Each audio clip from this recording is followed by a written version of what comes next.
Hi guys, tonight's story.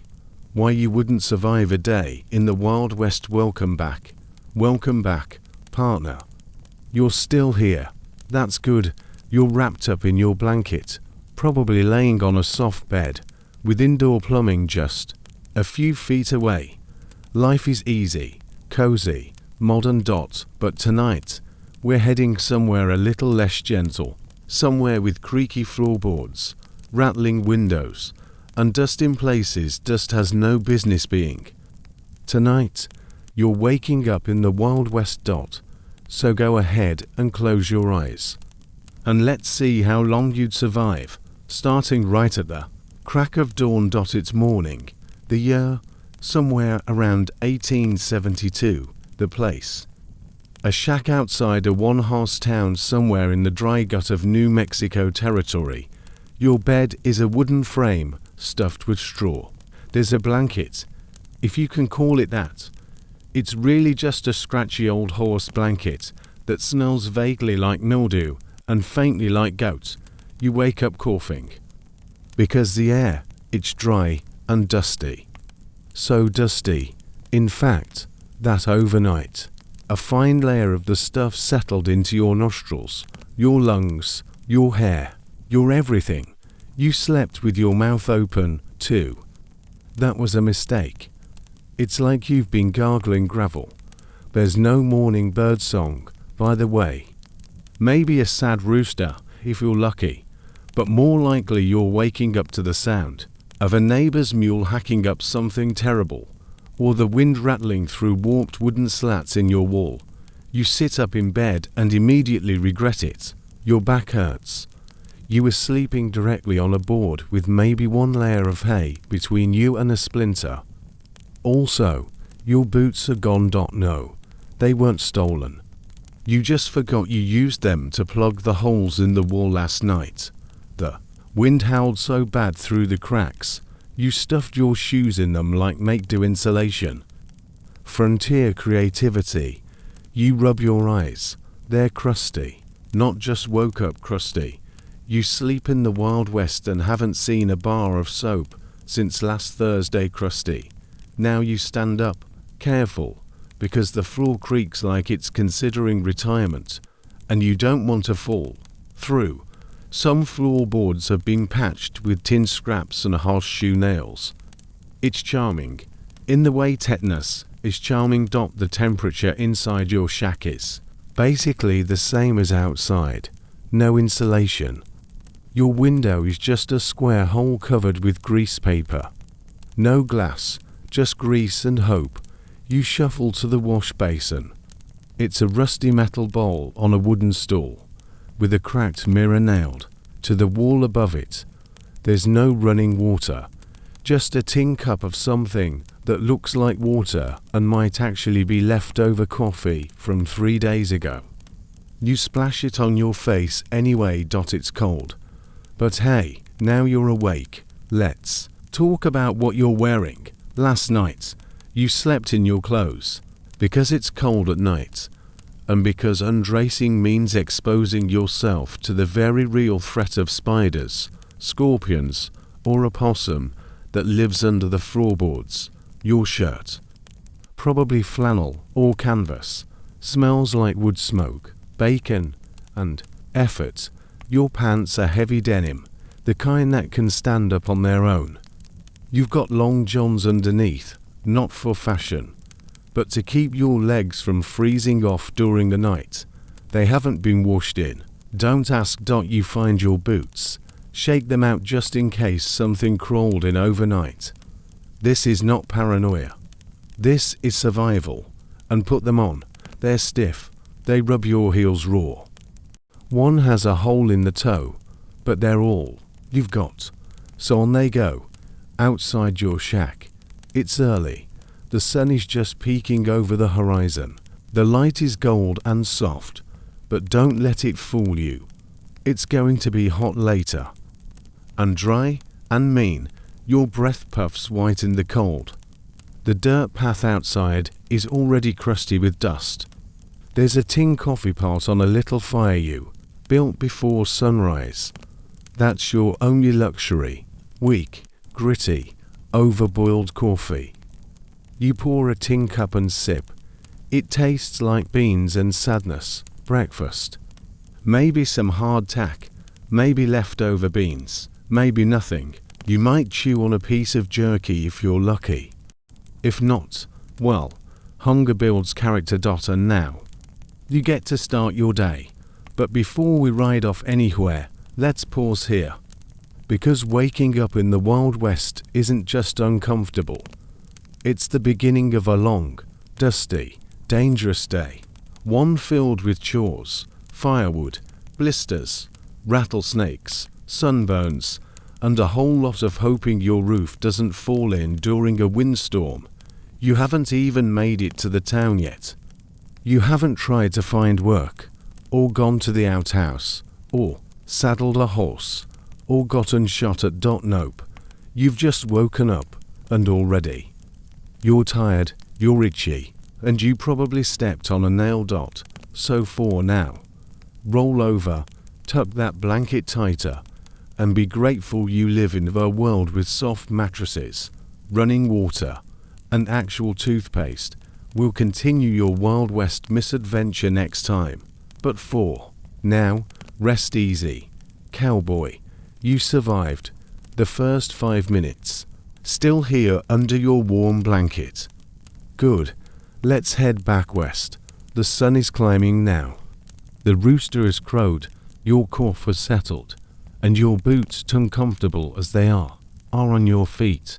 You've officially started your first full hour in the Wild West, and it's time for breakfast. Let's not get our hopes up. There is no refrigerator humming gently in the corner. No scrambled eggs. No bacon sizzling on a modern stove. No coffee shop down the road. There is, however, a tin pan, an open fire, and the very real chance that something in your food will still crunch, and not in a good way. Let's talk about what's on the menu. If you're lucky, and I mean really lucky, you've got beans left over from last night. They're cold and crusted to the side of a dented pot. But hey, they're food. You scrape them loose with your pocket knife and give them a stir. Add some water to the fire and pretend it's soup. Cowboy gourmet. Or maybe you've got hardtack. Ah yes, the culinary miracle that is essentially a brick made of flour and sadness. Hardtack is a dry, tough biscuit so unappetizing that even mold gives up on it. Soldiers ate it, miners ate it, cowboys ate it, and now you give it a whack on the edge of the table. It doesn't break. You try to bite it. Bad idea. Eventually, you soak it in your coffee. It still tastes like cardboard, but now it's wet cardboard. Progress. You might be wondering, where's the meat? Ah yes, meat, a rare treat.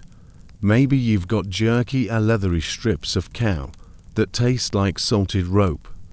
Or possibly some dried rabbit, which you snared 3 days ago and smoked over a fire. It's chewy, it's gamey, and it may or may not give you food poisoning. Breakfast, as you can tell, is not a feast. It's more of a mild survival attempt. There's no butter, no jam, no fresh milk, unless you own a goat.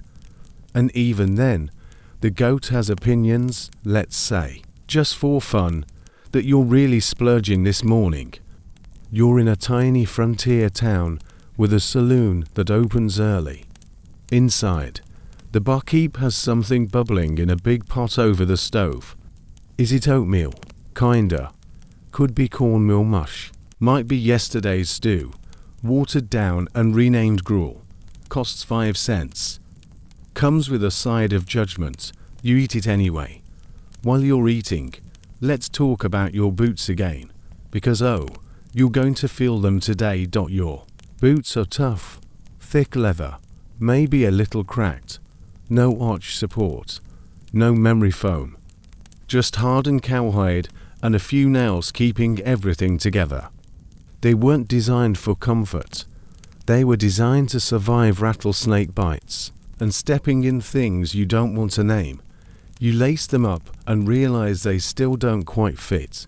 Too tight around the toe. Rubs your heel raw. Your socks are wool, itchy and slightly damp from yesterday's sweat. The boots feel like they're fighting back, but you wear them anyway. Because barefoot in the Wild West is a one-way ticket to tetanus. You stand, stretch, and hear your knees make a sound they shouldn't. It's going to be a long day. Now, depending on what kind of settler or worker you are, you might be strapping on a gun belt or not. Not everyone carried a 6-shooter, by the way. Guns were expensive, ammunition wasn't cheap, and honestly, a shovel was more useful on most days. You might also grab your hat, wide-brimmed, sweat-stained, and more useful for sun protection than style. Then you toss on your coat, if it's cold out. Thick canvas or wool, heavy, smells like horses and old campfires. You check your pockets. You've got a rusty tin of chewing tobacco, maybe a couple matches, a coin or two, and a small folding knife. That's about it. Wallet. No, phone, please. You want to send a message. Get ready to wait 3 weeks. Back to food for a moment. Lunch is not much different. If you packed a meal, it's more jerky, some more hardtack, and maybe, a dried apple slice. If you're herding cattle all day, you'll eat on horseback, spitting crumbs into the wind, and wondering what civilization tastes like. Dinner will be beans again. Or stew. Stew was code for whatever we found in the pantry, plus 1 potato. And the pantry, probably just a wooden shelf in a corner of your shack, with flour, lard, salt, maybe some molasses if you're feeling wild. Canned food existed, but it was pricey. Also, opening a can required a hammer and a prayer. Let's be clear about something.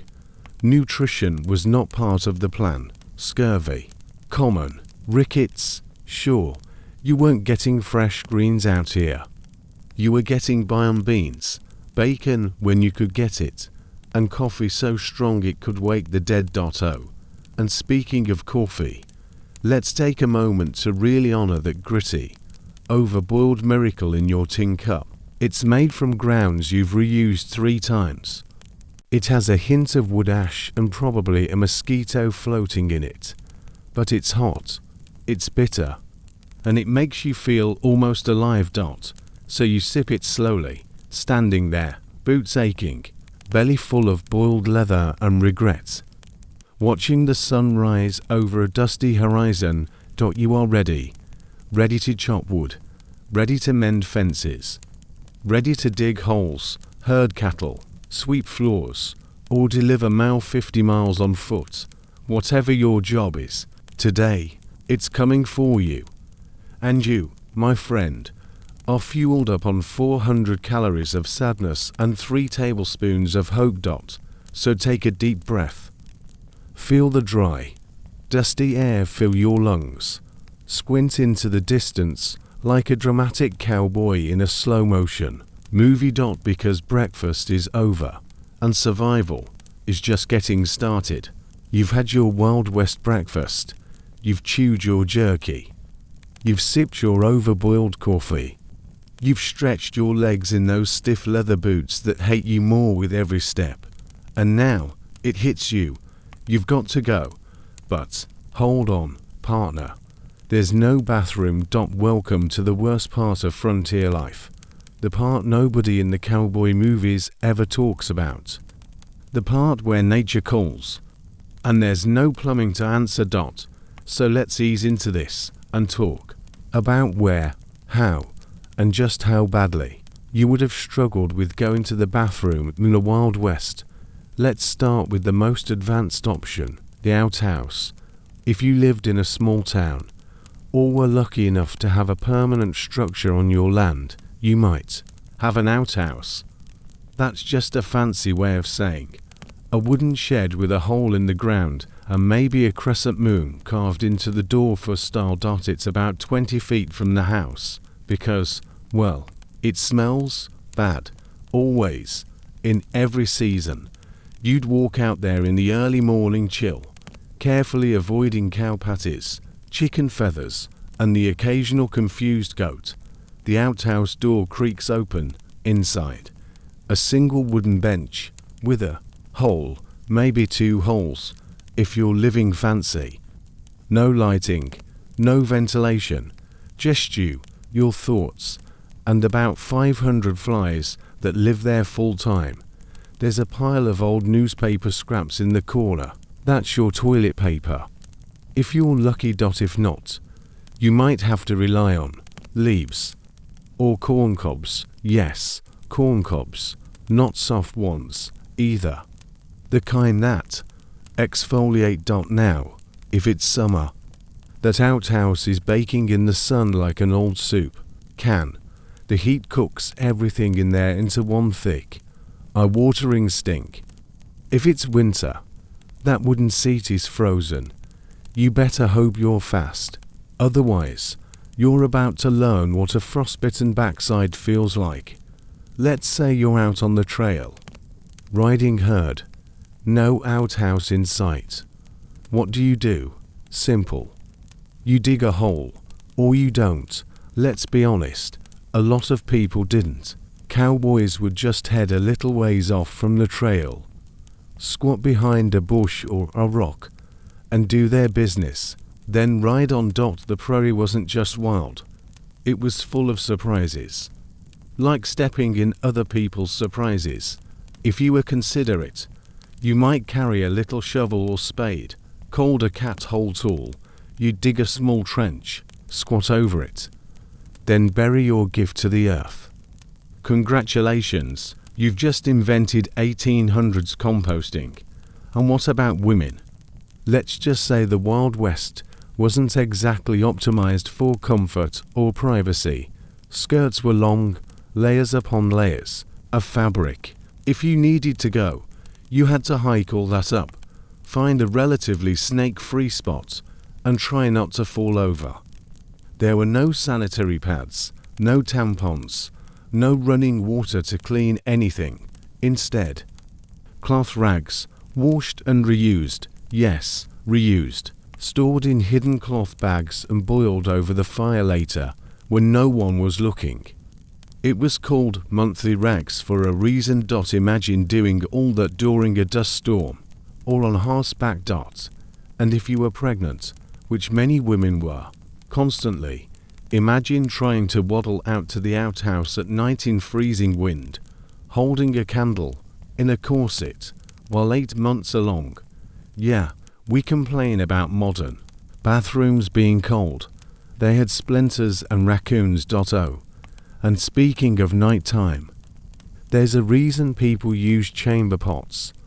These were big bowls or buckets you kept under your bed. You did your business in them at night, so you didn't have to walk out to the outhouse in the cold or risk stepping on a rattlesnake in the dark. But what happened after? You emptied them.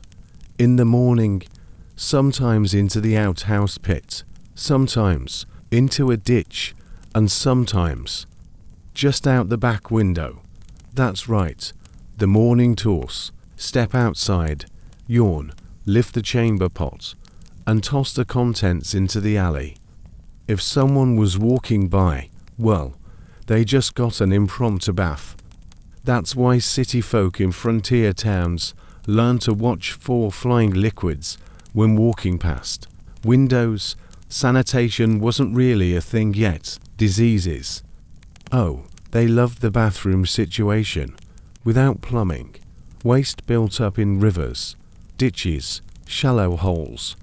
Drinking water got contaminated, and that led to lovely illnesses like dysentery, cholera, and typhoid, which, if you've never heard of them, are just old-timey ways of saying you're going to have a very bad time. Doctors eventually figured out that clean water helped. But in the 1800s, the concept of washing your hands after using the Bathroom was considered optional, soap wasn't cheap, water had to be hauled. So most folks didn't bother.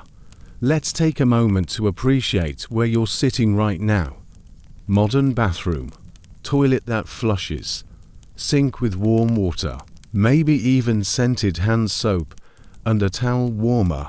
Congratulations, you are living in the golden age of indoor plumbing. And if you ever feel sad, just remember, somewhere in history, a cowboy once sat in an outhouse during a blizzard, holding onto a wall to keep from falling in, while swatting flies with a corn husk. So next time you wander into your clean, well-lit bathroom at 3 a.m., just pause, smile, and whisper, "Thank you, porcelain throne. I love you," because in the Wild West, you wouldn't have survived a day, especially not with your modern standards of hygiene. You're doing great, cowboy. You've survived the itchy bed, the gritty coffee, the disappointing breakfast, and the bathroom trauma. That's more than most 21st century folks could handle. But there's something else. Something you've probably noticed by now. It's in the air. It clings to your clothes. It follows you like a dusty little ghost. That's right. It's smell, and not the good kind. Because in the Wild West, everyone smells, including you. Let's talk about bathing. Or the lack of it. In theory, people wanted to be clean. Nobody enjoyed walking around like a human barnyard. But bathing required water. And water wasn't always easy to come by. If you lived near a creek or river, you could wash there. If it wasn't frozen, full of snakes, or already claimed by livestock. If you lived in town, you might go to a public bathhouse. But bathhouses cost money, and hot water, that cost extra. And even then, the tub water might be reused by the next person in line. So by the time it got to you, it was basically people's soup. Most people just settled for what they called a sponge bath, which involved a tin basin, a rag, and a bit of cold water. You'd strip down, if you had privacy, and scrub the important parts. You know, armpits, face, and maybe feet if you were feeling fancy. The rest of your body, well, it would just have to wait until next month. And soap. Not your vanilla coconut ho-ho oatmeal foaming gel. Soap was harsh, handmade, usually made from animal fat and lye. It worked, but it smelled like, well, soap from animal fat and lye. If it touched your eyes, it burned. If it touched your open cuts, it stung. If it touched your pride, it humbled you. Hair washing. Rare. Most people just wore hats or tied scarves around their heads. Women might braid their hair and keep it pinned 4 days, even weeks, without undoing it. If it started to itch, that's what lice combs were for. Yes, lice combs. Speaking of hair, let's chat about grooming. Razors were not great. If you shaved, it was with a straight razor. A dull one, probably. And there was a good chance you'd nick your face and look like you fought a cactus. That's why so many men just grew beards. Not because it was fashionable, but because shaving was a nightmare. Women, meanwhile, didn't shave at all. Legs, underarms, those were left alone. There was no pressure. No ads telling you to be silky smooth. Just layers of long skirts and the sweet freedom of never buying a razor in your life. Now let's address the smell timeline. After 1 day without bathing, you start to get a little funky. After 3 days, it's noticeable. After a week, congratulations, you've achieved that classic frontier musk, a rich blend of body odor, campfire smoke, sable leather, and whatever you stepped in earlier. Add to that, no deodorant, no laundry machines, no fresh change of clothes. And you're basically a walking science experiment. Speaking of clothes, Those didn't get washed off either. A single outfit could last weeks, not because it was durable, though it usually was, but because washing clothes was a whole ordeal. To do laundry, you needed a big tub boiling water, lye soap, a washboard, muscle suit, scrub everything by hand, rinse it in cold water, wring it out, then hang it on a line to dry. It took hours. It hurt your back, and sometimes the clothes didn't even smell better afterward. They just smelled like hot lye and old effort. And underwear, oh dear, most people had 1 or 2 sets. They were called long johns, full-body undergarments worn under your regular clothes. You slept in them, worked in them, sweated in them, and probably didn't change them until they were stiff enough to walk on their own. Now, you might be wondering, did people even notice how bad they smelled? Not really, because everyone smelled. Your neighbor smelled like manure and pipe smoke. Your horse like hay, sweat, and wet leather. The general store smelled like pickled eggs and old rope. And the saloon, a heady cocktail of beer, body odor, and someone who clearly hasn't washed their boots since the Civil War. Smell was just part of life. You got used to it, or at least you tried. There were a few exceptions. Some people carried scented handkerchiefs or little vials of perfume oil. Ladies might dab rose water on their wrists or behind the ears, but that wore off quick, especially in 100-degree heat when you're sweating like a sinner in church. You could also sprinkle powder in your boots or rub herbs under your arms, sage, lavender, whatever you could find. Some people burned incense or smudged their rooms with smoke to clear out bad smells, but really, it was all temporary. At the end of the day, everyone just smelled human, a very earthy, unfiltered, pre-plumbing kind of human. So take a moment. Breathe in, deep, slow, clean air. Smells like soap, dryer sheets. Maybe a candle flickering in the background. Now imagine that being replaced with the scent of unwashed cowboy, mixed with horses, campfire, lye soap, dust, raw onions, jerky sweat, and someone who hasn't taken off their boots in a month. Yeah, you wouldn't last long. But don't worry, you're not in the Wild West. You're safe, clean, cozy. And right now, there's a warm shower just a few steps away, with water pressure and shampoo that doesn't burn your scalp. Your job is terrible and pays in sadness, friend. You've made it this far. Woken up in a dusty shack, eaten breakfast that tasted like a boot, used an outhouse that may or may not have emotionally scarred you, and smelled, well, like history. And now, it's time to work. No, not modern work. No laptops, no cappuccinos, no group chats with a hey team. Just circling back.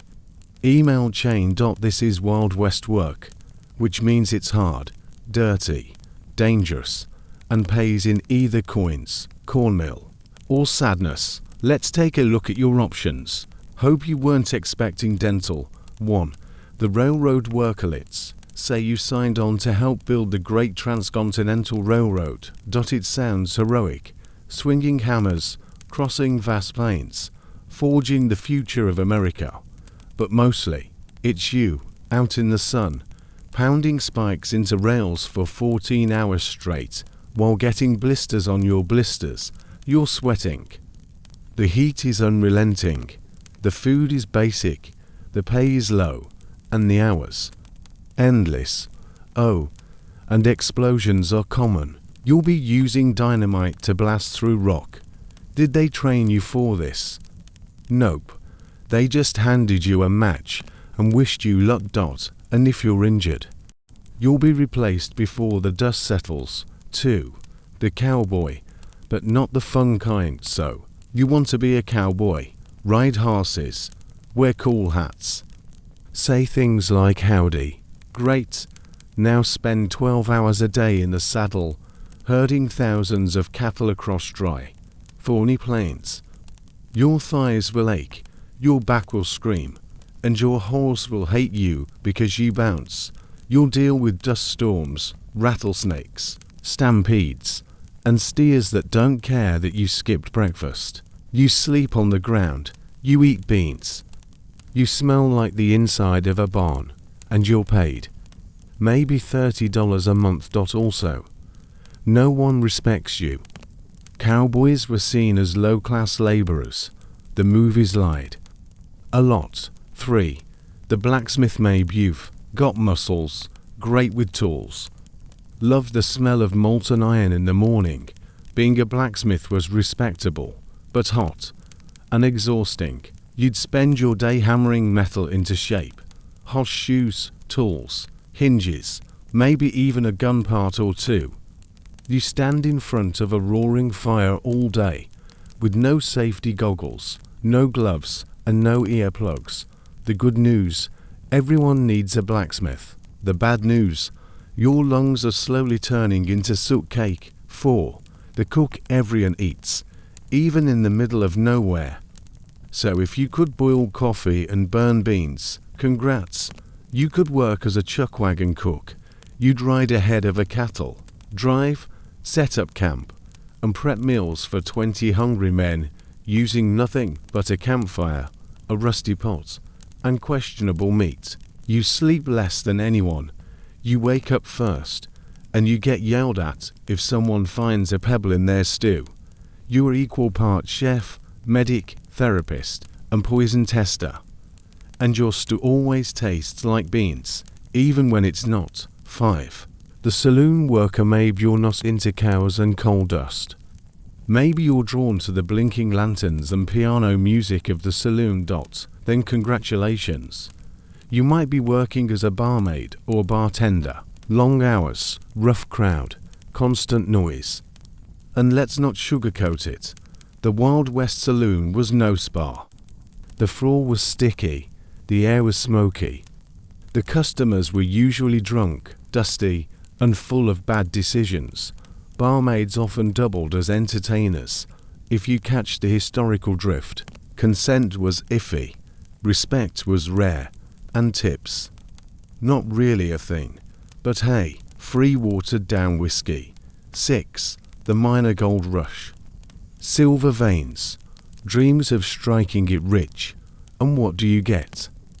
A pickaxe, a lantern, and the delightful task of crawling deep into a mountain with barely any oxygen and a very real chance of being crushed by falling rocks. Mining was one of the most dangerous jobs around. Collapses, explosions, black lung, gas pockets, and if you did find something shiny, chances are the big mining companies would buy you out for pennies and take the real profits. Still want gold fever? You'll mostly catch regular fever. 7. The farmer or homesteader. Maybe you just want a quiet life. Grow some food, raise a few chickens, breathe that wide open air. Lovely idea. Until the locusts show up, or a drought, or early frost, or someone steals your mule, or your roof leaks, or your well runs dry, or your corn crop fails, or your neighbor's pigs trample your onions. Homesteading was one long survival game. You had to build your own house, grow your own food, make your own candles, churn your own butter, raise your own everything. And still probably owe taxes. It wasn't cute, it was constant, and you did it all while wearing wool. 8. The undertaker. Someone had to deal with all the people who didn't survive. It was steady work, but also lonely. You built coffins, dug graves, kept the peace when things got out of hand. Some undertakers doubled as dentists, doctors, or furniture makers, because death, dentistry, and dining chairs were weirdly connected in the 1800s. So what do all these jobs have in common? Long hours, no benefits, unsafe conditions, low pay, terrible food, high chance of injury, illness, or being stepped on by something. Larger vacations didn't exist. Pensions were a fantasy. And calling in sick meant someone else had to dig the hole. You see, OULDN single quotes D. So tonight, as you settle into your soft pillow, think about that poor cowboy whose boots don't fit, or the cook wiping beans off his apron, or the miner coughing up dust in the dark. Because if you were in the Wild West, you wouldn't be a hero, you wouldn't be rich, you'd be tired, dirty, poorly paid. And very, very ready to go home. The weather is trying to kill you. You've done the work. You've shoveled, hammered, herded, or ladled your way through a Wild West morning. Your feet hurt, your back's giving up, your hat's crooked, and now it's time to talk about something you can't escape. Even if you had a horse, the weather, that silent, sneaky outlaw that's always one mood swing away from ending your day or your whole week. In the Wild West, the weather wasn't just inconvenient, it was the boss fight of daily life. Lurking above, smirking down, ready to ruin everything you loved: crops, clothes, sanity, small dreams. So let's step outside your dusty shack and feel the sky try to kill you. Summer, a slow bake in leatherlit. Start with summer. You know, that dry, crackling heat that fries your eyebrows and makes everything smell like baked beans and belt leather. That's a normal day in much of the frontier. The sun is relentless. There's no air conditioning, no fans, no popsicles. You sweat through every layer of your wool shirt, and it dries on you in crispy waves. It feels like your skin is turning into jerky, which is ironic because your lunch is jerky. The air is dry, so dry it hurts to breathe. You drink water constantly, assuming you've got a clean source, and still feel like a sun-dried raisin in boots.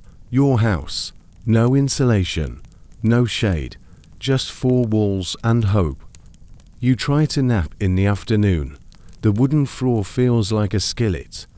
You stick your arm out the window to catch a breeze, but all you get is hot wind and a fly in the face. If you're farming, your corn is melting. If you're working cattle, they're miserable too. Even the chickens look done. And let's not forget the wildfires. Yep, those were real. One lightning strike, one tossed match, and poof, the prairie becomes a flamethrower. Winter, frostbite and regret. But maybe you're thinking, at least it cools down eventually. And yes, but now it's winter. There's snow and wind, and the kind of cold that doesn't gently nip your nose. It shanks you in the ribs and steals your warmth like a petty criminal. You wake up with frost on your mustache. Your water bucket is frozen solid.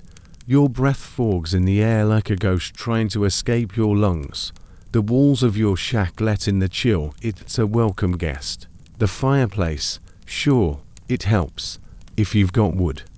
If not, you're burning animal dung, corn husks, or furniture scraps, and praying the fire doesn't go out in the middle of the night. And outside, it's worse. The ground is icy. Your boots are stiff. Your fingers are numb. You try to chop wood, but your axe handle is frozen, and your nose won't stop running. Try walking to the outhouse in a blizzard. Try hauling water when your well is an ice sculpture. Try giving birth or dealing with pneumonia when the doctor is a man named Buck who treats everything with whiskey and prayer. Yeah, winter didn't play around. The wind, constant and jejeven when it wasn't hot or cold. The wind was always there, whispering through every crack, rattling windows, lifting your hat off your head and flinging it into a cactus. It whistled through town like it had gossip to spread, sometimes soft and creepy, sometimes sharp enough to peel paint. In the open plains, there's nothing to stop it. No trees, No hills. Just miles and miles of empty space for the wind to pick up speed and hit you with sand in the teeth. It knocks over outhouses, slams shutters, howls all night like a ghost auditioning for a horror movie. You stuff rags in the windows. It laughs, tornadoes, hail, and dust storms just for fun. Let's spice things up. Tornadoes, yes, real ones, spinning funnels of doom that tore up farms and flung chickens across counties. You'd watch the sky turn green, hear a sound like a freight train, and then hope you didn't get turned into frontier confetti. Hail. Sure, chunks of sky ice the size of eggs, smashes your roof, scares your horse, gives you a headache if you're outside, which you probably are, because there's always something to fix. And then the dust storms. Oh yes, if you've never had dust blown into your soul, congratulations, you weren't in the Wild West during a dry season. These storms came out of nowhere, turning noon into night. You'd blink, and the world would be brown. You'd cough, stumble, lose track of your house, and somehow find sand in your teeth, bed, and diary for the next 3 weeks. Even after it ended, you'd still be chewing dirt. Rain. Not helpful. I fear you'd think rain would be a blessing. But rain in the Wild West was unpredictable. Sometimes it would drizzle for days, turning roads to mud and wagons into sad, stuck boxes. Other times, it'd dump buckets in one terrifying hour and flood your whole property. Flash floods swept away cattle, barns, and the occasional sleeping prospector. And there were no umbrellas. Just hats and hope. You had no weather forecast, no radio, no radar, no Doppler 3000 storm alert system. Your weather report was, sky looks weird today. You learned to read clouds, watch the wind, sniff the air. But still, you got caught off guard. You left your washout to dry and came back to find it frozen. You planted your crop too soon and lost it to hail. You wore your good boots and stepped into a foot of mud. The weather didn't care. It didn't explain itself. It just was. So next time you check your weather app and complain about a 40% chance of light drizzle, think about that cowboy huddled in a ditch during a hailstorm, shielding his last can of beans and muttering something about why God invented sky ice. Because in the Wild West, the weather didn't care how tough you were. It didn't care what job you had. It didn't even care if it just snowed yesterday. It was always just out to get you. Wild animals, and why you're probably lunch so far. You've worked a hard job, battled the weather, and slept in a shack made of regret and splinters. But now, we head outside again, not to look at the stars, not to pick daisies, but to talk about something very real, very furry, and very good at eating you. Wild animals. They were everywhere. And most of them weren't singing woodland creatures or helpful sidekicks. Nope, they were big, or small but deadly, or just casually venomous, and, if you weren't careful, you were dinner. Wolves, hungry and organized. Wolves were not cartoon villains. They were real, smart, pack-minded, and very interested in livestock, and sometimes humans. If you were traveling through a snowy area, or camping in a clearing and heard howling, that wasn't ambience. That was a conference call about your location. Wolves could and did follow wagons.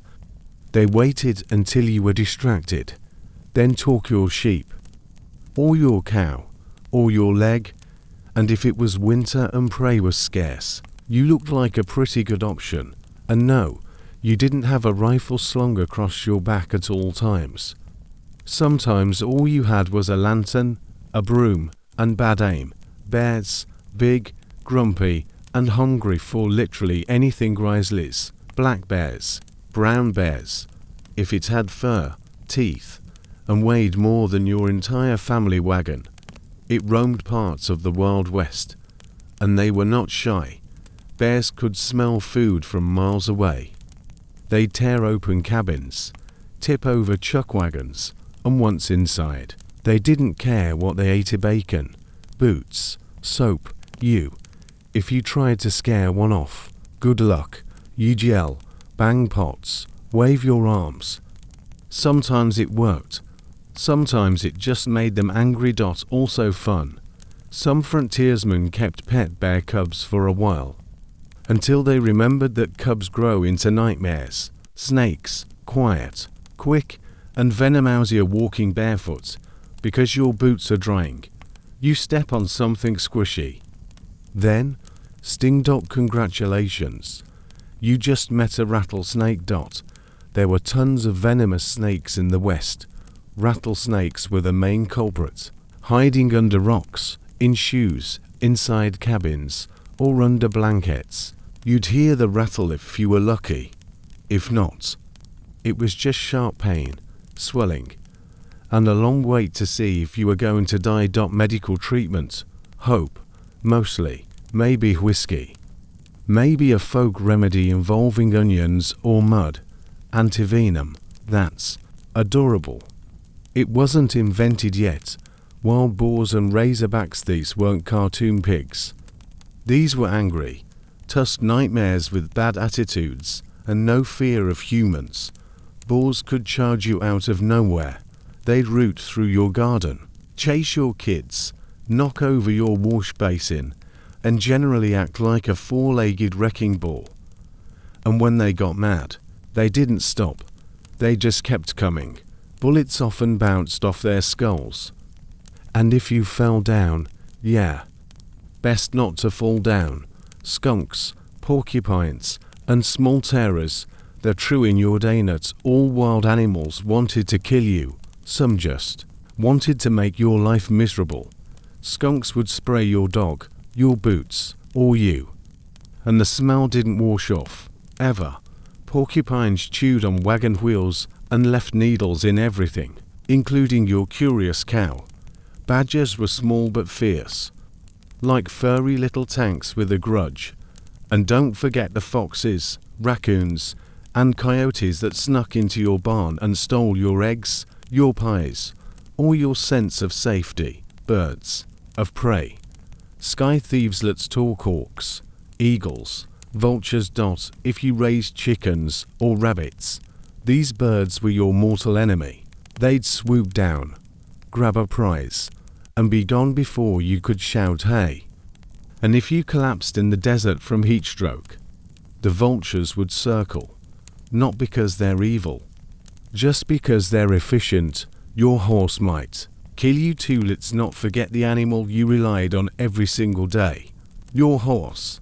Horses were amazing, but they were also skittish, moody, and very capable of biting, kicking, bolting at the worst possible time, refusing to move when you were late, collapsing in the middle of nowhere because you forgot to check their shoes. If you fell off, that's a broken rib. If you were underneath, that's a broken everything. And sometimes your horse just wandered off while you slept, which meant you were now walking 12 miles to the nearest town, in boots that didn't fit, with wolves watching. Bonus, insects and arachnids. So, yes, the little things, spiders the size of your palm, some poisonous, all terrifying, ticks that burrowed in and stayed a while, mosquitoes that could carry disease, centipedes that were all legs and rage. You'd lie down at night and feel something crawl across your face. If you screamed, everyone else would just say, yup, same. Bug spray. Nope, bug nets. If you were lucky, bug bites. Constant. The circle of life was you out there, in the open plains. You weren't at the top of the food chain. You were somewhere in the middle. Smarter than a bear, sure, but slower. Louder than a snake, but less venomous. Animals didn't have to hate you to hurt you. They just had to see you as A threat, a snack, an obstacle, or a comfy spot to nap on. Sometimes they ignored you. Sometimes they didn't. And when they didn't, you were a footnote in nature's dinner plans. So tonight, as you settle into your soft bed and listen to nothing scarier than a distant car horn, remember this: in the Wild West, everything had teeth, or claws, or hooves, or venom sacs. And while you were out there trying to survive the workday, something was probably watching you and licking its lips. Getting sick meant dying dramatically. You're snuggled in, warm, safe. Maybe your biggest worry tonight is whether to have tea or cocoa. But back in the Wild West, you'd be praying that your sore throat wasn't the beginning of the end, because getting sick out there, it wasn't just inconvenient. It was, well, let's say theatrical. Dramatic fevers, loud coughing fits, entire towns panicking over sniffles. The Wild West wasn't just wild, it was medically horrifying. Let's slowly and painfully wander into the world of frontier illness. The basics: you got sick a lot. You could catch a disease from just about anything: drinking water, contaminated, mosquito bites, infected, your neighbor's kid sneezing near you. That was basically a death sentence. It was a grab bag of ailments, and none of the prizes were good.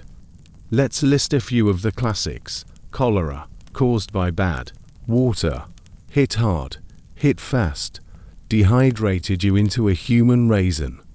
Dysentery, caused by everything, explosive, gross, and very, very deadly. Typhoid, weeks of fever, confusion, and slow decline. Tuberculosis, long-term lung horror show. You'd cough, lose weight, and waste away. Influenza, the flu, still bad now, way worse back then. Smallpox, covered you in sores, scarred or killed you. Sometimes both. No vaccines, no antibiotics, no real understanding of germs. If someone got sick, the town would just go, well, I guess we'll see how tough they are. Spoiler, they usually weren't tough enough. Medical science was optional. Doctors existed, but so did snake oil salesmen. Literally. Medicine was a wild guessing game with bonus superstition. A visit to the doctor might involve bleeding you with leeches, making you drink mercury, rubbing you with large, shoving herbs into places no herbs should go. Popular cure-all was calomel, a mercury compound. You'd swallow it and then vomit violently 4 hours. If you didn't die, they'd say it worked. Need pain relief? Here, have laudanum, liquid opium. Toothache, whiskey and pliers. Stomach pain, more whiskey. Honestly, you probably do better with a hug and some sleep. Hospitals. What hospitals? Unless you were in a big town or near a military fort, there were no hospitals. You were treated at home. By your family, who were not trained, and often not calm. If someone collapsed in the street, they'd just be dragged into the nearest house and left on a bed, moaning, while people argued about whether the sickness was bad air, sin, or witchcraft. Surgery, on the kitchen table, with whatever tools were sharpish. Sterilization, not a thing. Doctors didn't even wash hands between patients. If you survived surgery, it was pure luck, and you probably lost a limb or 3. Fevers, chills, and the classic bed scene. Sick people stayed in bed 4 days, weeks, even. Sometimes they were wrapped in blankets and sweating. Sometimes they were hallucinating about ghost buffalo.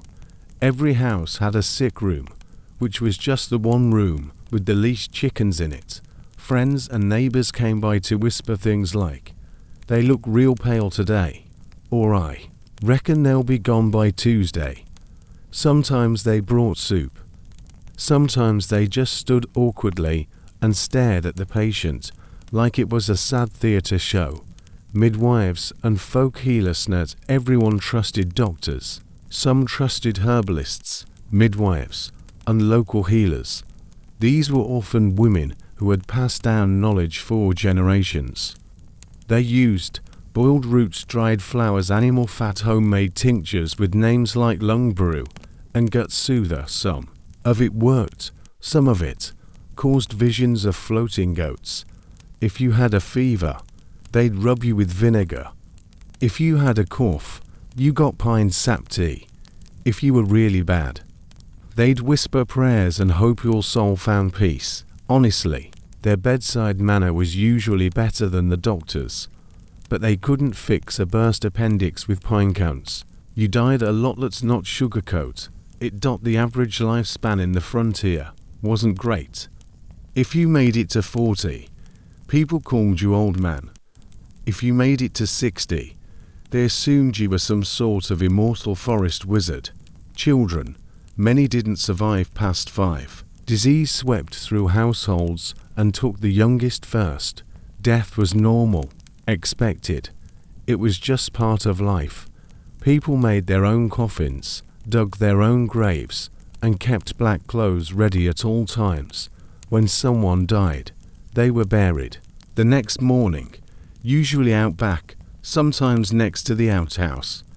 Gravestones were wood and didn't last long. Dying was weirdly dramatic. Frontier deaths were full of emotion. People gathered around. There were last words.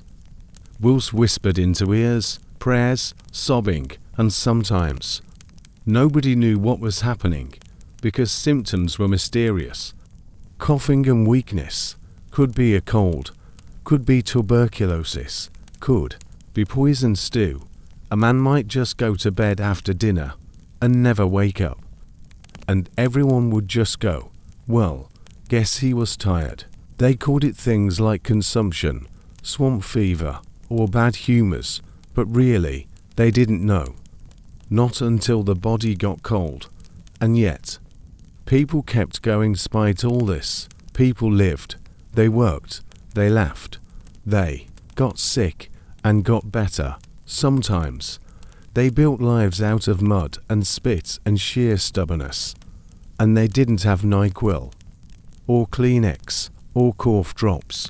They had hot towels, strong tea, and hope, and a bucket nearby, just in case. So tonight, as you snuggle deeper into your cozy, germ-free pillow, remember, you live in an age of vaccines, hand sanitizer, and Google diagnosing your every sneeze. Back then, you got a blanket, a basin, and maybe a prayer. And if you made it through, you were tough, or just extremely lucky. Crime, law, and the sheriff, who probably didn't carry over, made it through dust storms, bad stew, and the occasional snake in your boots. But tonight, as you try to drift off, imagine this: you're asleep in your little wooden cabin. The stars are twinkling, the crickets are chirping, and suddenly, bang, gunfire from the saloon. Someone just lost at poker. Again. Welcome to the Wild West, where justice was, well, let's call it creative. Rule was loose, like real loose out on the frontier. There were more guns than rules. The law wasn't so much a system as it was a collection of strong opinions, loosely enforced by a guy with a badge he may or may not have made himself. Every town had its own justice, and that justice usually came down to how much you annoyed the sheriff, whether you were friends with the bartender, and if the townsfolk were in a good mood that day. Short, don't count on fairness. Guns were everywhere. If IB had a gun, you had one. Your neighbor had one. Your neighbor's dog might have had one, honestly. And they weren't just for show. Guns were used for hunting, self-defense, settling debts, expressing mild irritation at card games. There weren't many official shootouts. Most were just messy bar fights that escalated way too fast. You could be sipping watered-down whiskey and suddenly find yourself ducking under a piano while two ranch hands argued over who stole whose horse in 1872. The sheriff was doing his best. Probably most towns had a sheriff. Sometimes elected, sometimes just a guy who yelled, "I'll do it." The loudest. His tools of justice included a shiny star, a revolver, a very large hat, and occasionally a mustache with its own zip code. The sheriffs weren't always heroic. Some were good guys trying to keep peace. Others were just there to protect the rich folks and ignore the rest. If you reported a crime like, "Mine, yours gone," the sheriff might say, "Is that a crime, or just the circle of life?" Jail was a joke. Let's talk jails, or as they were known, that wooden shed with the lock that doesn't work. Cells were tiny, cold in winter, boiling in summer. They smelled like desperation and chili beans. Sometimes prisoners just walked out when nobody was looking. If you were caught stealing, you might spend a night in jail. If you were really unlucky, you might spend two. But most of the time, the sheriff would just say, "Give the man back his boots and go on home." The punishments were harsh. While petty crimes got slaps on the wrist, serious crimes came with frontier-style justice. And that meant hangings, public floggings, dueling to the death, or simply being told, "Run and don't come back." If you were caught rustling cattle, you could be hanged by noon. No trial, no lawyer. Just a bunch of angry ranchers, and a rope they always seemed to have ready. Mob justice was common. If people thought you were guilty, you probably weren't making it to dinner. Crime was a business. Some towns were quiet, others criminal playgrounds. Tombstone, Dodge City, Deadwood, famous for their outlaws, brothels, and bullet holes. There were gangs that ran entire territories, pickpockets in crowded saloons, con men selling miracle tonics that cured everything, including your trust in humanity. And let's not forget, train robbers, horse thieves, stagecoach bandits, and those polite yet terrifying folks called highwaymen. Being a criminal wasn't just risky, it was also weirdly popular. Some outlaws had fan clubs. Newspapers turned them into folk heroes.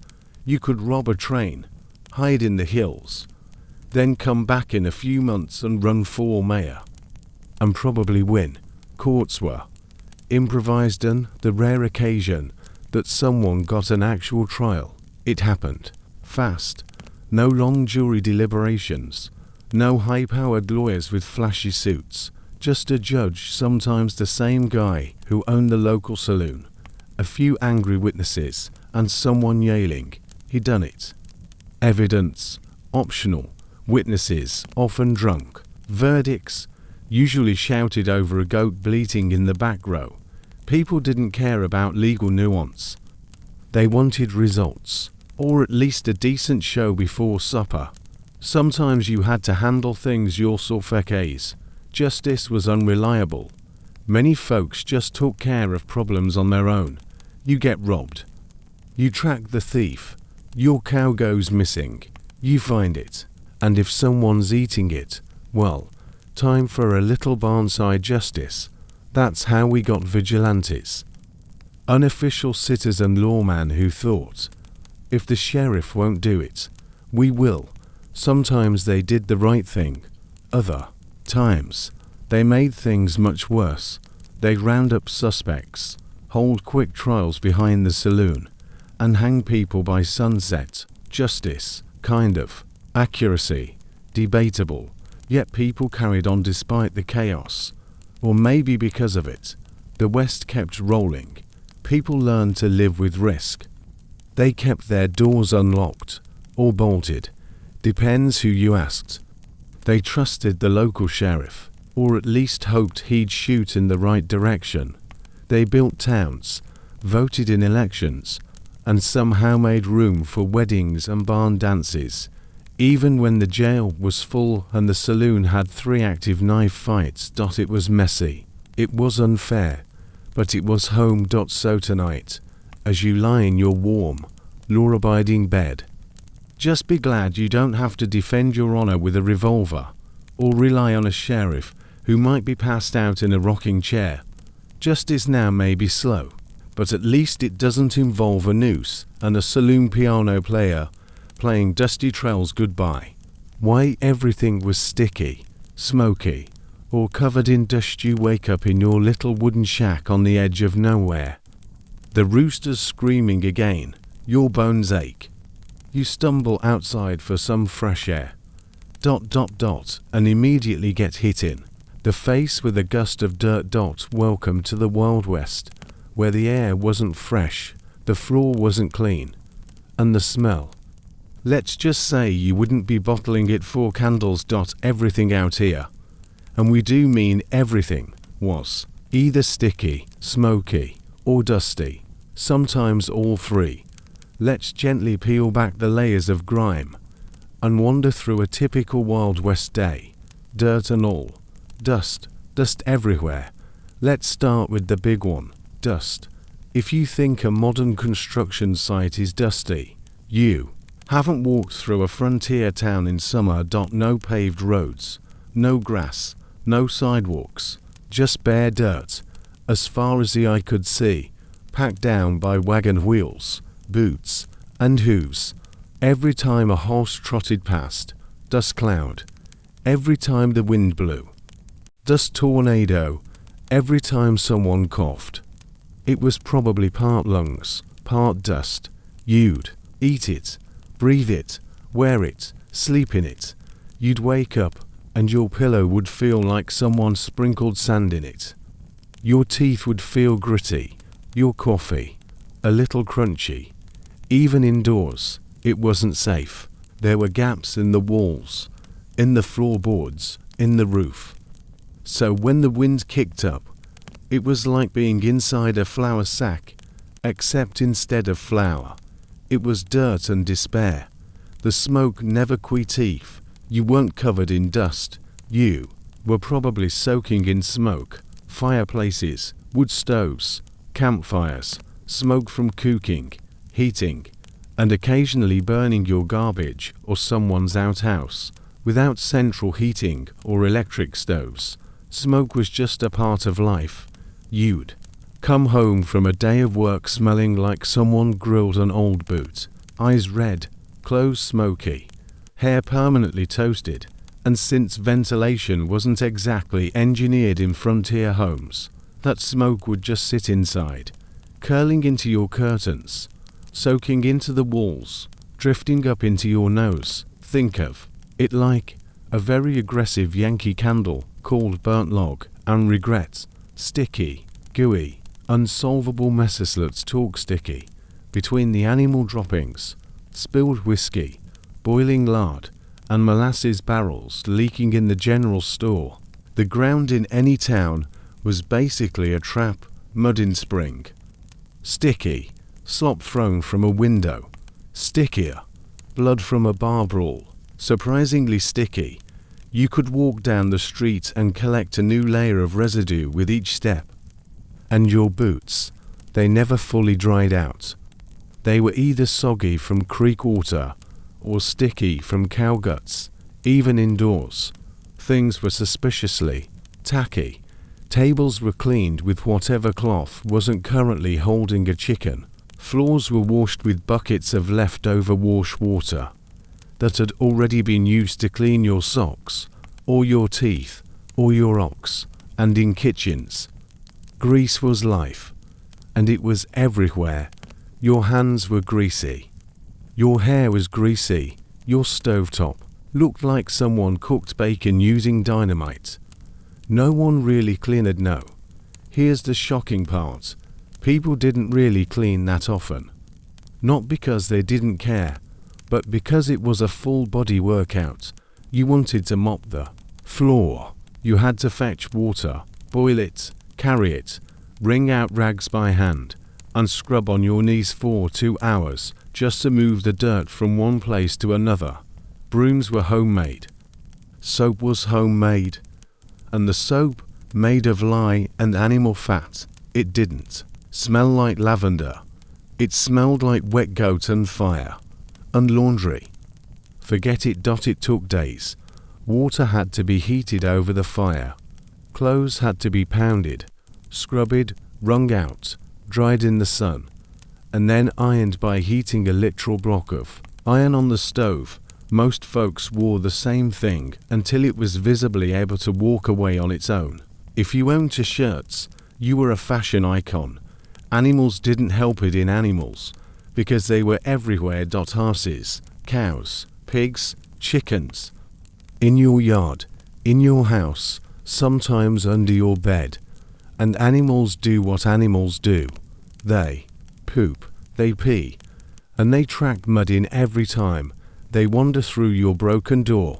A chicken might hop on your table while you're eating stew. A goat might knock over your washtub just for fun. A dog might roll in something dead and come in for snuggles. You couldn't escape it. The Wild West was alive, in the buzzing, bleating, stomping sense, and everything they touched became part of the mess. Weather made it worse. Rain made everything muddy. Drought made everything dusty. Winter made everything frozen and smoky. Summer made everything sticky and smelly. There was no winning. You could spend an hour brushing your coat, polishing your boots, combing your mustache, and the moment you stepped outside, a gust of wind would slap a handful of prairie into your eyeballs. You know those old westerns where people walk in slow motion through the desert, all dramatic. That's not style. That's because they're too tired to walk faster. So, what did people smell like? In short, bad. Not forgot deodorant bad. More like haven't bathed in 2 weeks, fell in a pig trough, and dried off next to a coal fire bad. Soap was rare, baths were rare. Clothes were rarely washed. So you had layers, not just of fabric, of grime, sweat, smoke, dust, grease, a perfume called survival musk. And still, they made it work. People fell in love, got married, hugged each other, despite smelling like they fought a barbecue pit and lost. And yet, it was homey, as chaotic and gross as it was. The Wild West wasn't trying to impress anyone. People just accepted the mess. It was part of life. You wiped your face with your sleeve. You scraped your boots on a fence post. You spit into the dirt and called it clean enough. And at the end of the day, you sat on your rickety porch, watched the sun set through a haze of dust and smoke, and thought, well, could be worse. Then a chicken pooped on your shoe. Again. Everything was loud, hot, and full of bugs. Imagine you're lying down in a creaky bed made from 2 planks and a hope. The night sky is wide open. The stars are dazzling. The air is, well, the air is 98 degrees and smells like someone cooked a squirrel in old socks. You close your eyes, hoping for some rest, but it's loud, it's sticky, and something just crawled up your leg. Welcome to another peaceful night in the Wild West, where quiet didn't exist, shade was imaginary, and the bugs treated you like an all-you-can-eat buffet. The Wild West was loud. Let's start with the noise. For some reason, history books always paint the Old West as this quiet, slow-paced place where people spoke in hushed, thoughtful drawls. Wrong. It was loud, all the time. Here's why. Horses clopping down wooden streets, blacksmiths hammering from sunrise to sundown, barking dogs screaming, roosters, children playing or screaming, and saloons blasting music and arguments until the last candle went out. Doors slammed, wagons creaked, boots thudded. Someone was always yelling about something, usually near a goat. Even the wind was loud, whistling through cracks in your cabin walls like a lonely ghost with bronchitis. And night time, that's when the animals took over. Coyotes howling, crickets chirping like they're in a fiddle band, frogs making weird balloon noises, and somewhere in the distance, a man named Jed coughing He swallowed a broom heat. Unrelenting. Next, the heat. Let's be honest, the American West was mostly desert, scrubland, and sun-soaked plains. Shade was a luxury. Air conditioning hadn't been invented, and fans. If you had one, it was just a folded newspaper. On a regular summer day, it was 95 degrees Fahrenheit by noon, 110 degrees Fahrenheit by afternoon, and at night, it stayed just hot enough to make sleeping feel like being slow roasted in a burlap sack of Ben's trapped heat like ovens. And because you didn't bathe daily or weekly, your sweat just stacked.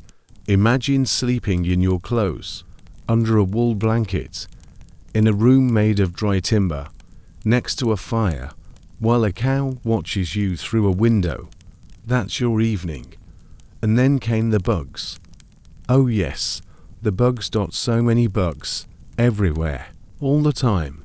Fleas flies ruled the West like tiny airborne tyrants. They buzzed in your ears, landed in your soup, and considered your face prime real estate. There were no fly swatters, only towels, hats, or wishful thinking. And since folks didn't exactly refrigerate food or dispose of garbage properly, flies had plenty of reasons to stick around. Mosquito see if you lived near any body of water, even a puddle, the mosquitoes would find you. They didn't care what time it was. They didn't care if you were wearing long sleeves. They would pierce right through it like little vampire needles with wings and repellents. Not invented yet. Your only defense was to cover yourself in smoke. Or just give up and accept your fate. Spiders and scorpions ground, crawling, your boots, potential death traps, your bedroll. Hope you enjoy surprises. Black widows, tarantulas, scorpions, all ready to cuddle if you weren't careful. Every night before sleep, you'd shake out your shoes, blanket, hat, and maybe your own hair, and still something would sneak in. People didn't wake up refreshed. They woke up itchy and mildly paranoid. Bedbugs and lice went to add a little insult to itchy injury. Bedbugs and lice. Frontier beds weren't exactly sanitized.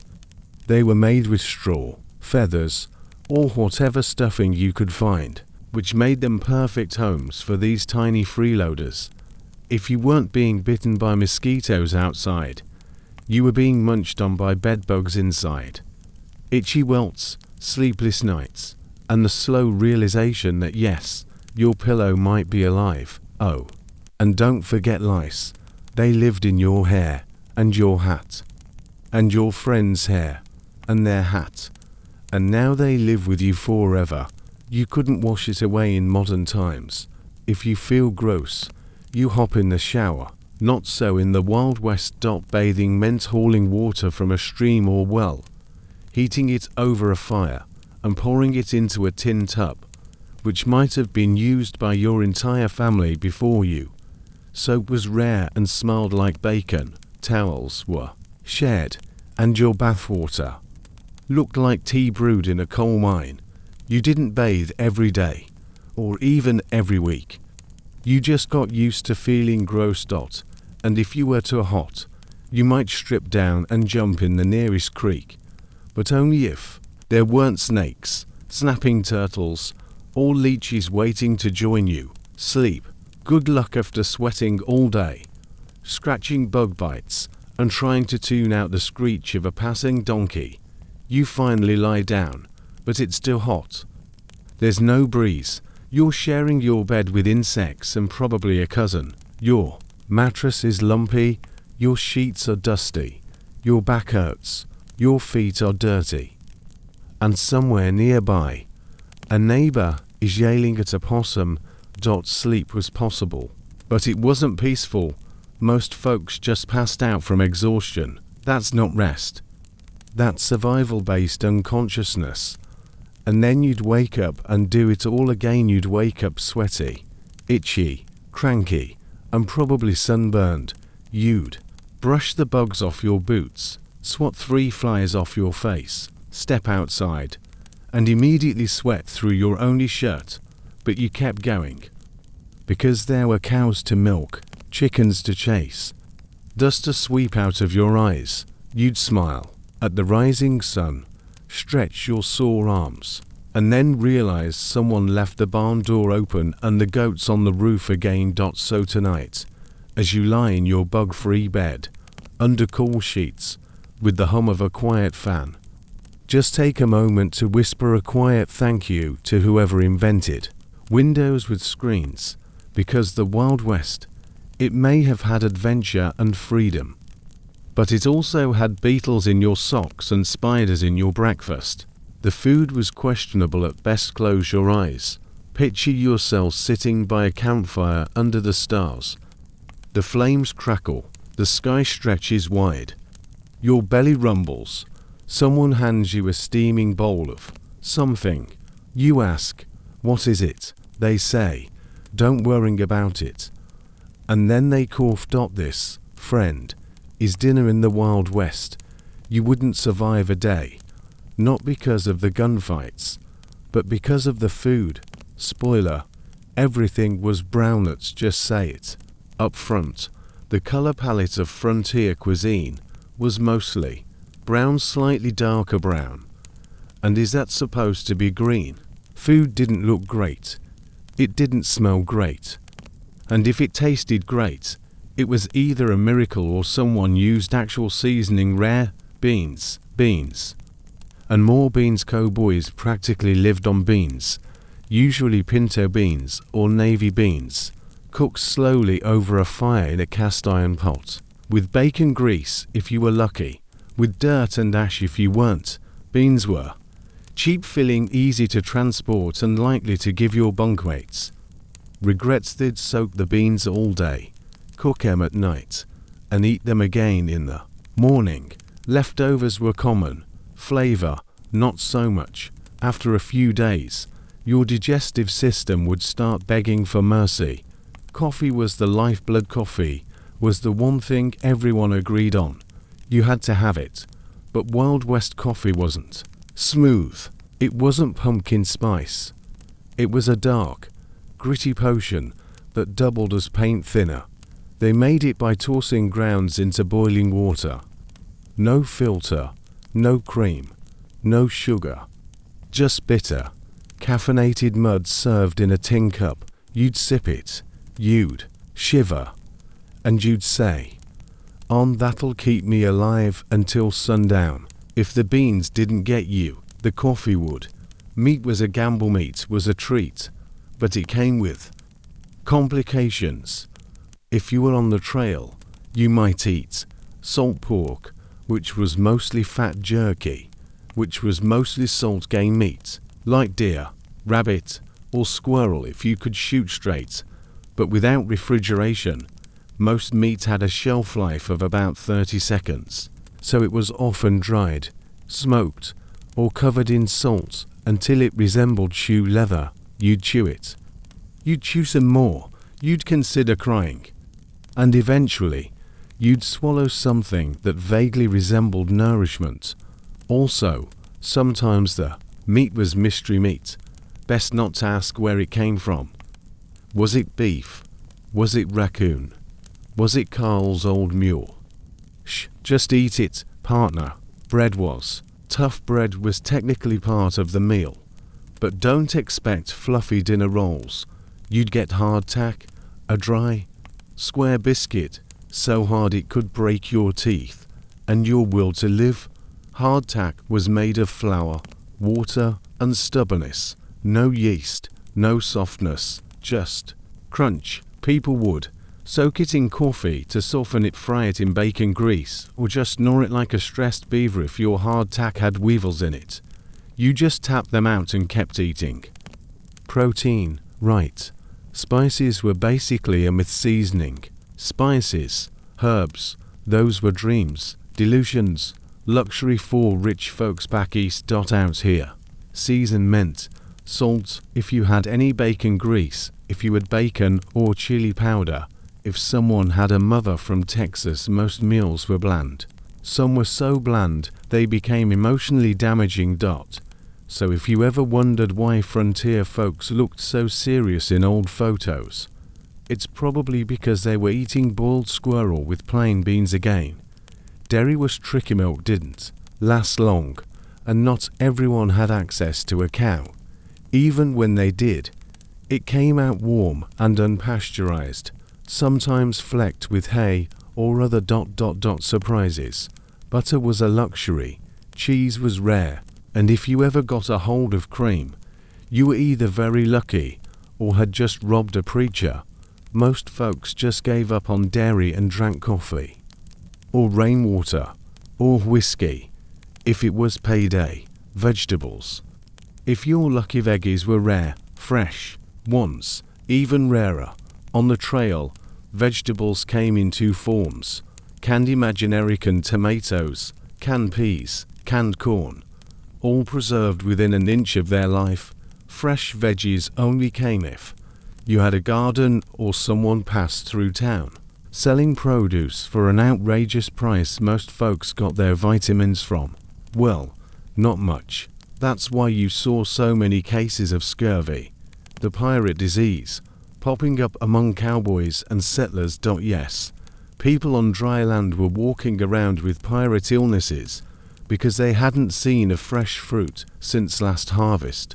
Chuckwagon Quizanuan. Cowboys were driving cattle across the country. The chuckwagon cook was king. He decided what you ate. He ran the fire. He told stories. He sometimes doubled as a dentist. These cooks used cast iron pots, open flames, and whatever supplies hadn't spoiled yet. Dishes included sloppy stews, greasy flapjacks, coffee that could wake the dead, and desserts made from dried apples and wishful thinking. If you found a good cook, you stuck with him. If he quit, you cried into your beans and moved on. Food poisoning was a way of living. A refrigeration. No expiration dates. No health department. If something smelled weird, you still probably ate it. You just hoped you wouldn't regret it at 2 a.m. And if you did, there were no antacids, no urgent care, just a bucket, a prayer, and a mule to lean on. And yet, they they ate the same thing every day. They drank bad coffee and tougher milk. They picked bugs out of their biscuits and kept chewing. And somehow, they kept going. They raised families, herded cattle, built towns, all on a diet of despair and beef fat. So tonight, as you rest in bed with a full stomach, maybe after sushi, Thai takeout, or a bowl of cereal, be grateful you don't have to chew unsalted meat while a scorpion eyes your biscuit, because in the Wild West, you didn't eat to enjoy it, you ate to survive it. Why horses were great, and also the worster, the horse, the noble steed, the original all-terrain vehicle. You couldn't survive the Wild West without one, literally. No Uber, no bikes, no casual walks across 40 miles of cactus. But let's be honest, as much as horses saved your life, they also made it miserable. They were the best thing about the frontier. And sometimes, the absolute worst, the horse. Your lifeline who had a horse.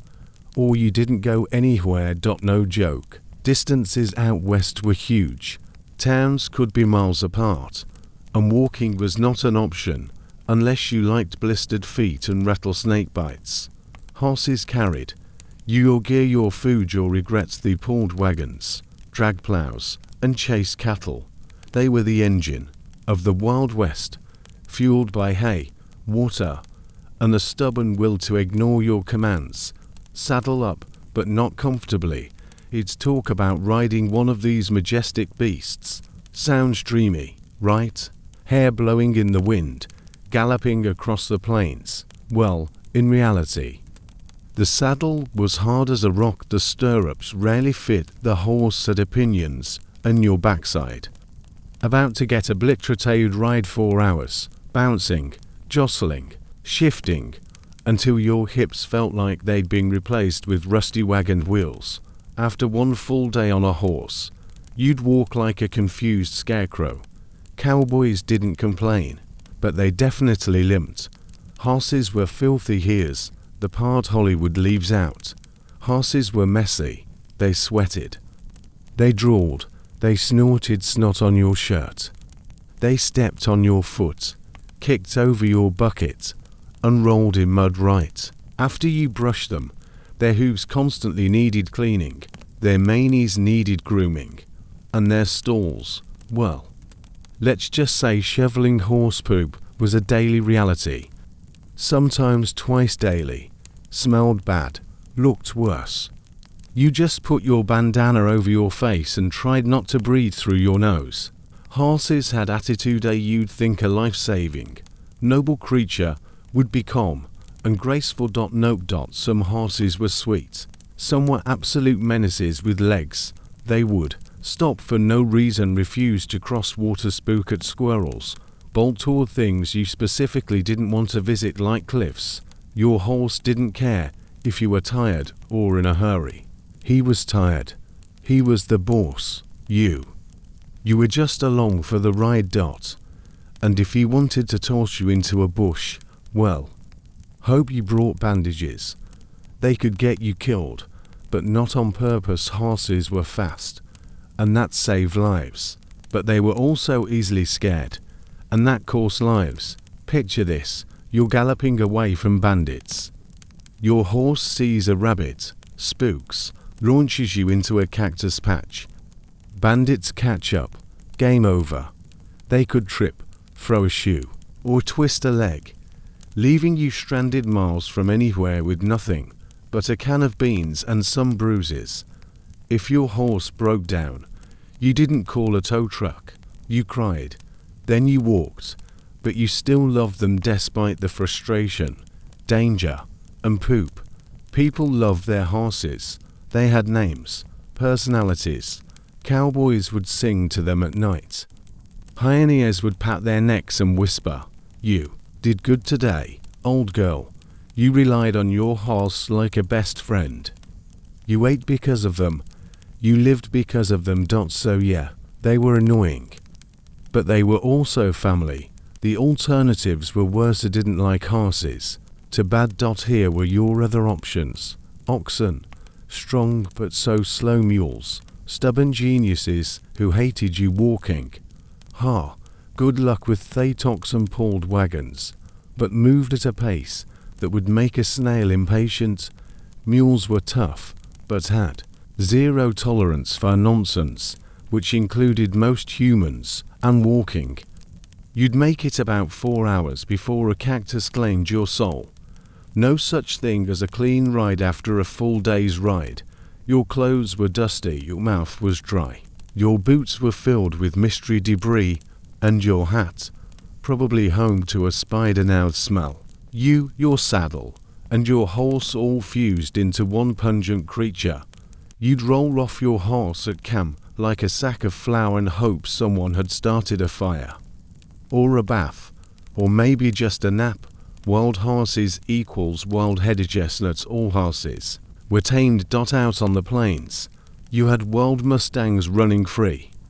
They looked beautiful, powerful, majestic, until you tried to catch one.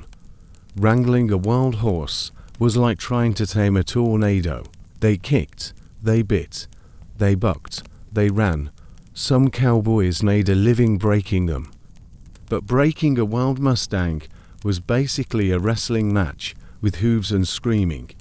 And if you didn't know what you were doing, well, the dirt was soft, kind of. Sometimes you had to say good. Buses got old.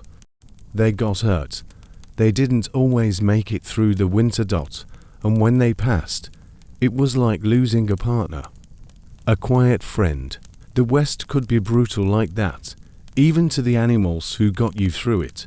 But you didn't have time to mourn. You had to find another ride, because the trail kept going. So, could you handle a horse? Could you brush it, feed it, saddle it, ride it, bathe it, and not get kicked in the face? Could you tie a proper hitch, fix a hoof, and trust a 1,000-pound animal to panic when a rabbit sneezes?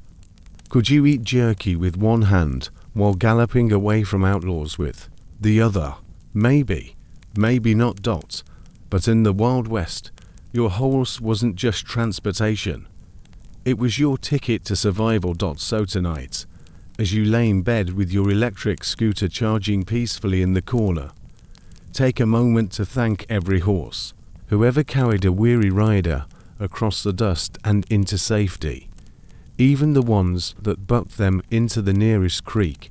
Water was scarce, dirty, or deadly. Close your eyes and imagine you're walking across a wide, open plain. The sun's beating down. Your lips are dry. Your canteen is empty. In the distance, a shimmering pool of water. You run toward it, only to realize it's just a mirage. Again. Welcome to the Wild West, where water was either too far, too dirty, or full of surprises you didn't want in your mouth. Water was life, and you were probably out of it. People out east had wells, pumps, and the occasional rainy day. Out west, you had a tin cup, a canteen full of dust, and a prayer. If you didn't plan ahead, you were done. Dehydration wasn't dramatic. It was just a quiet fade into dizziness and regret. Travelers and settlers learned to ration every drop. Drinking too much too fast. Rookie mistake. Not drinking enough. Bigger mistake. Basically, you spent a lot of time wondering how much spit you had left. Rivers and streams were very sure. There were rivers in the west, but they didn't always show up where you wanted them. Crossing the plains, good luck. In the desert, nope. Trying to find a water source during a drought, laughable. Some streams dried up in the summer. Others were hidden behind canyons, rocks, or private land where someone yelled, "Get off my property." Even when you found a stream, you had to ask the all-important question, is this water going to betray me? Spoiler, probably yes. Drinking from nature was a crystal clear creek. Looks pretty, tastes terrible, gives you worms. Water in the Wild West came with bacteria, parasites, animal droppings, and a strong chance of diarrhea. People didn't have purification tablets, no filters, no boiling unless you had time to wait. You'd lean down, cup the water, sip it, and hope your stomach didn't rebel 12 hours later while you were riding a horse in the middle of nowhere. Fun fact, some folks preferred whiskey to water because it was safer. Not healthier, just less deadly. Cattle contaminated everything. If you were part of a cattle drive, water became even more precious. A whole herd of cows could trample a stream, poop in it, turn it into a muddy soup of sadness, and then, guess what? You had to drink that water, or die. Cowboys would race to watering holes before the herd, just to get a few sips before the bovine bath began. It wasn't glamorous. It was survival. Wells were great. If you could dig only if you were lucky enough to own land, you might try to dig a well. But well digging in the West wasn't easy. You had to guess where water was, dig deep with hand tools or a crank drill, hope you didn't hit rock, and then lower a bucket tied to a rope and pray. Sometimes you'd dig 30 feet and get nothing. Other times you'd find brackish, salty, or sulfuric water that smelled like rotten eggs. Still drank it, though, because dehydration doesn't care about flavor. Springs were liquid gold. Finding a natural spring was like winning the lottery. Springs bubbled up from underground aquifers, clean, cool, and drinkable usually. Towns were built around springs. People fought over them. Some folks even faked them to trick settlers into buying worthless land.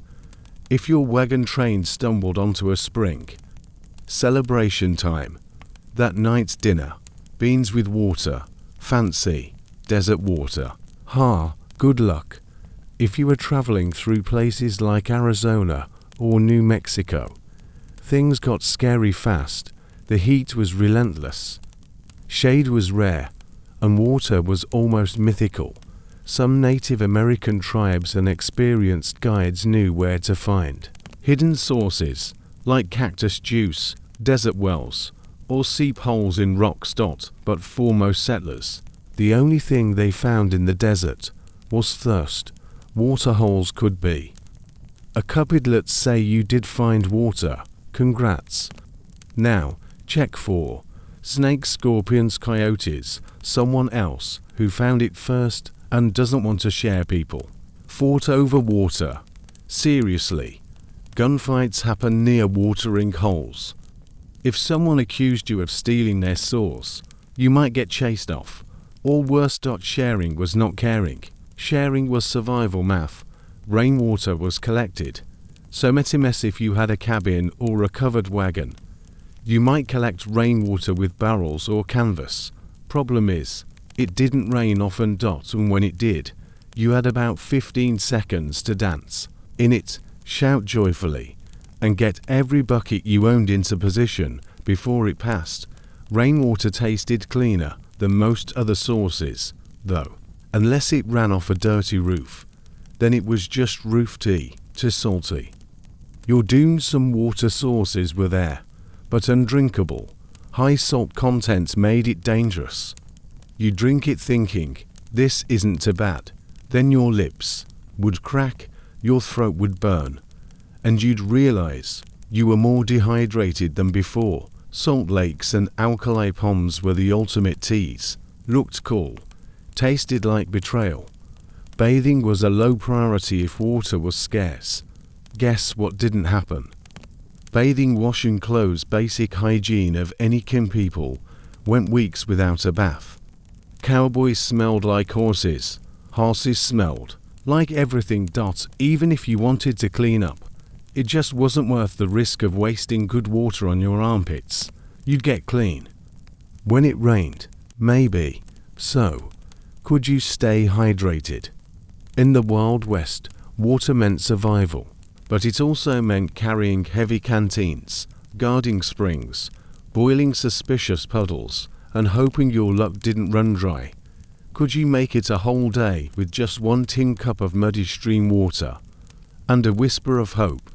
Could you look at a green pond and say, "Yep, I'm drinking that"? Could you share your last sip with a horse that hates you? Maybe, maybe not. But as you lay in bed tonight with a clean glass of filtered water by your side, just know this: in the Wild West, every drop mattered. And if you found water, you didn't sip it, you celebrated it. You probably wouldn't make it to sundown. So, after everything we've talked about, the hunger, the thirst, the cold, the guns, the disease, the angry cows, let's be honest with ourselves. You probably wouldn't have survived a single day in the Wild West. And that's okay. Most people barely did. Wake up time. Before dawn, forget sleeping in.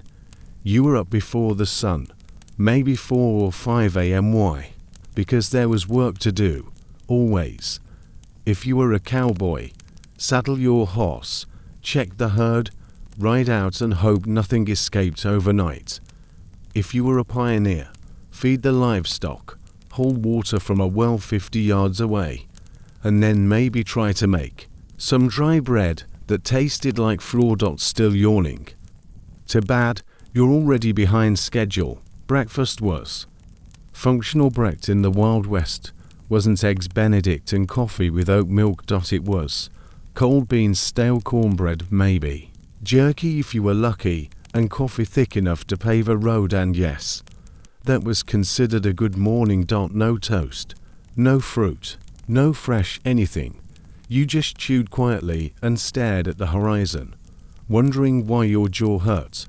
You could die from everything. Let's list it out real quick, just so we're clear.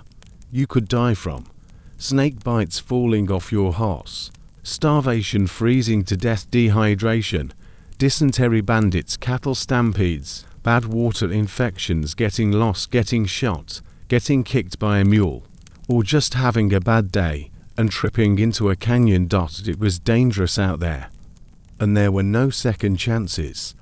You'd work until your fingers quit. Evarian in the West worked hard, not punched the clock hard, sun up to sundown, blistered hands, aching back, constant motion kind of hard. Build the fence, fix the roof, chop the wood, milk the cow, plow the field, fix the wagon. Do it all again tomorrow. Even kids worked. By age 8, you were expected to contribute, not just exist and play tag. And there was no weekend, just less stuff too. Break day. The town wasn't always safer. Maybe you're thinking, I'll just live in a town and avoid all that wilderness danger. Nice try. Towns had their own problems. Drunken fights in the saloon, diseases spreading fast, poor sanitation, pickpockets, business rivalries that ended in gunfights. That one guy who always wanted to duel someone just because lawmen tried to keep order. But justice was flexible. If you annoyed the wrong person, you might find yourself escorted to the edge of town. Or worse, tools were rare. Repairs were improvised. Your wagon wheel broke. Well, unless you had a blacksmith, wood, tools, time, and luck, you were stuck. You learned to fix things with rope grease, elbow grease. Imagination. Swearing frontier people were basically early MacGyvers. If something broke, you didn't buy a new one, you fixed it. Or you lived without it. Either way, nobody cared that you were tired or your boots were falling apart. No doctors. No medicine. Got a toothache. Better pull it out. Broke a bone. Hope. You like wooden splints and quiet suffering. Got the flu. Take some whiskey and really hope. There were doctors, but some were just guys with hats and opinions. Medicine was experimental. Cures included whiskey, castor oil, mercury, bloodletting, prayers, herbs that may or may not be poison. Phrase you'll feel better in the morning didn't always pan out. Nature wasn't on your side. Some days were too hot, some were too cold, some were windy, dusty, rainy, muddy, or full of bugs that bit you in your sleep. You couldn't control the weather. You just hoped the weather didn't control you. If your crops failed, you were doomed. If your livestock wandered off, you were chasing them across endless plains. If a storm came through, just hold on to something and try not to cry. Mail took forever. If it arrived, no texting, no emails, no I'll be there in 5. Sending a letter could take weeks, maybe months. And it might not even get there. If you were lucky, the Pony Express or a stagecoach would carry it. If not, you'd give it to a stranger and hope they didn't drop it in a river. And forget tracking numbers. Sleep was a maybe at the end of the day. Were you rewarded with a soft mattress, fresh sheets, and blackout curtains? Nope. You had a lumpy bedroll, maybe hay under your back, one blanket that smelled like horse, and the sound of coyotes howling in the distance. Sleep was light, short, interrupted. You kept one eye open, and your boots within arm's reach, just in case. Still think you'd make it. It's okay to admit it. You might last a few hours, maybe a full day if you had a guide, a horse, a gallon of coffee, and absolutely no bad luck. But let's face it, the Wild West was tough, wild, and completely unforgiving.